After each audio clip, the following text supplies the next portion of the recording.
The world of music lost an icon, a member of that old band from Texas. Eric Jarvis toured with ZZ Top, and he joins us now live to remember the life and the legacy of bassist Dusty Hill. Good morning, and thank you for joining us.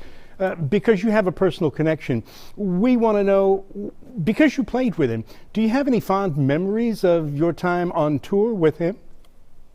Well, I didn't play with Dusty. I was in the opening band called Laidlaw on their 2007 tour. And I would say, growing up, I was born in Houston, and more than anything else, like everybody like me from down here that grew up playing and learning how to play in bands, playing ZZ Top songs, it was just a great honor to watch Dusty and the band do their thing every night. And I always like to say we were a great pairing. We had great shows with them, and their audiences seemed to like us.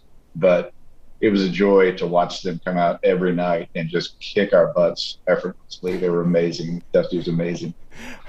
And with them being amazing, what about his style do you think was so legendary? Because he was a member of the Rock and Roll Hall of Fame.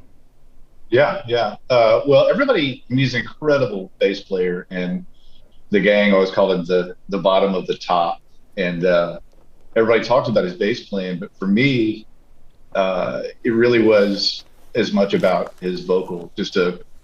As I said yesterday, just a straight up the middle rock and roll vocal, like right up the middle, like Earl Campbell, but with and just an inimitable tone and range and growl. He was a great singer as well as a great bass player, but an incredible bass player. And it was an honor and a lesson every night to play bass before and out on tour. It was just really a treat.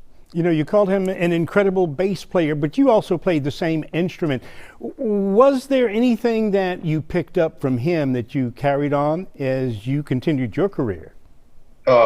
Undoubtedly. I mean, I grew up really as a guitar player and a guitar teacher, and I went to University of Houston as a vocal music major. And when we were growing up, we played ZZ Top. We tried to play ZZ Top. In fact, I was talking yesterday, there was a song called Beer Drinkers and Hellraisers that was every band that I was in, we tried to cover that song. And it was the same dilemma that we always had trying to play a Beatles song, is that on that song, there's a Billy Gibbons vocal and a Dusty vocal.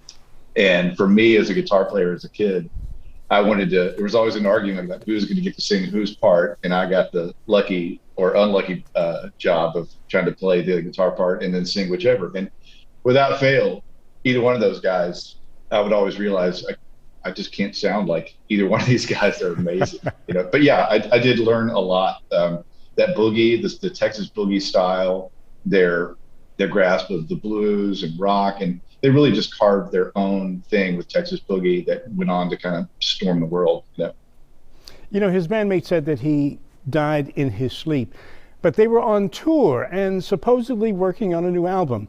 What impact do you think his death is going to have on the band and also the world of music?